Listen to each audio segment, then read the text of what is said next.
नमस्कार। आज हम एक बहुत ही दिलचस्प दस्तावेज को समझने की कोशिश करेंगे। ये एक ऐसी औषधि के बारे में है जिसके बारे में दावा किया जाता है कि वो 200 से ज्यादा बीमारियों का इलाज कर सकती है। तो सवाल ये है कि क्या वाकई ऐसा मुमकिन है? चलिए, इलेक्ट्रोहोम्योपैथी की इस दवा C1 से जुड़े दावों की गहराई में चलते हैं। तो सबसे पहला और सबसे बड़ा सवाल तो यही उठता है, क्या सच में ऐसा हो सकता है? मतलब सिर्फ एक दवा और 200 से ज्यादा अलग-अलग बीमारियां? ये एक ऐसा दावा है जो आज के मेडिकल साइंस की समझ को सीधे सीधे चुनौती देता है। अच्छा, तो इस पूरे मामले को समझने के लिए हम इसे कुछ इस तरह से देखेंगे। पहले तो ये समझेंगे कि आखिर ये C1 है क्या चीज़।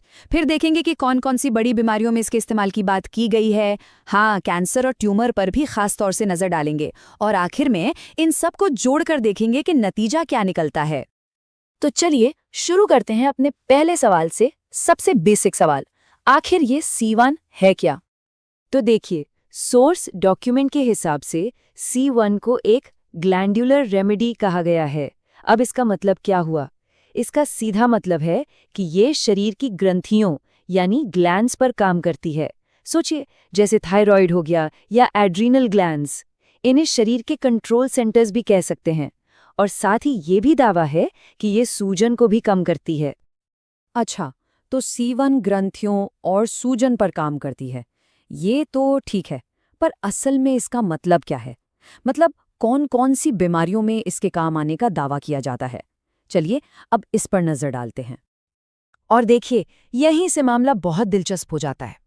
ये सोर्स डॉक्यूमेंट कहता है कि C1 का इस्तेमाल कोई एक दो बीमारियों तक सीमित नहीं है, बल्कि इसका दायरा बहुत ही ज्यादा बड़ा है। मतलब मामूली चीजों से लेकर बहुत पुरानी और गंभीर बीमारियों तक। ये अपने आप में एक बहुत बड़ा दावा है ना? अब जरा इसके इस्तेमाल का दायरा देखिए। ये सच में सोचने पर मजबूर करता है। एक तरफ तो दावा है कि ये गुर्दे की पत्थरी को निकालने में मदद करती है, जो कि एक तरह की फिजिकल प्रॉब्लम है। और वहीं दूसरी तरफ ये ल्यूकोरिया जैसी एक स्त्री रोग संबंधी समस्या के लिए भी एक बेहतरीन उपाय बताई गई है। मतलब दो बिल्कुल ही अलग तरह की दिक्कतें। और बात यहीं खत्म नहीं होती, लिस्ट और भी लंबी है। कान बहना, गर्भाशय का खिसकना, यहाँ तक कि बगल की ग्रंथियों में सूजन, इन सब में इसके इस्तेमाल का जिक्र है। और हाँ, एक बहुत ही जरूरी बात, सिस्ट और ट्यूमर में भी इसके उपयोग का दावा किया गया है, जिस पर हम आगे और भी डिटेल में बात करने वाले हैं। तो चलिए अब आते हैं उस हिस्से पर जहां ये सोर्स डॉक्यूमेंट अपने सबसे बड़े और शायद सबसे महत्वपूर्ण दावे करता है, यानी कैंसर और ट्यूमर के इलाज में C1 का रोल। एक बात तो बिल्कुल साफ है, इस पूरे डॉक्यूमेंट में C1 का सबसे ज्यादा जिक्र अगर कहीं है तो वो है अलग अलग तरह के कैंसर और ट्यूमर के इलाज में। ऐसा लगता है कि सोर्स के मुताबिक यही इसका सबसे बड़ा काम है।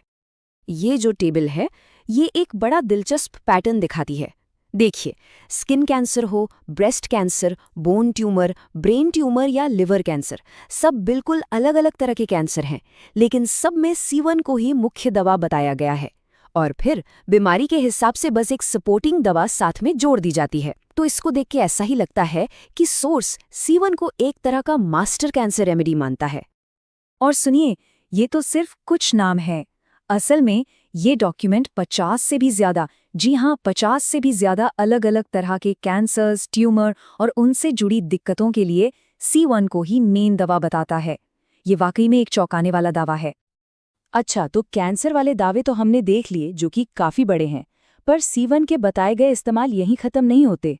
चलिए अब एक और जरूरी कैटेगरी की तरफ बढ़ते हैं, और वो है पुराने इन्फेक्शंस और ऐसे घाव जो भरते ही नहीं।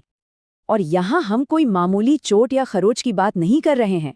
सोर्स के मुताबिक C1 उन मुश्किल और जिद्दी हालतों में भी काम आती है जहां शरीर खुद हार मान लेता है, जैसे ऐसे फोड़े जो कभी भरते ही नहीं, फिस्चुला जो शरीर में एक तरह की सुरंग बना देता है, कार्बंकल यानी एक बहुत बड़ा और गहरा फोड़ा, और तो और गैंग्रीन जैसी खतरनाक स्थिति में भी जहां शरीर के टिश्यू ही मरने लगते हैं।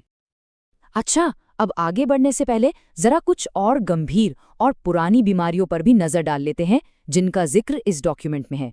इससे पता चलता है कि C1 के इस्तेमाल का दायरा कितना कितना ज्यादा बड़ा बताया गया है। और ये लिस्ट है कि खत्म ही नहीं होती। सोर्स का दावा है कि C1 एक सपोर्टिंग रेमेडी के तौर पर इन दिक्कतों में भी काम आती है, जैसे रीढ़ की हड्डी का TB, डायबिटीज, जलोदर यानी पेट में पानी भर जाना और पुराना सिफिलिस भी।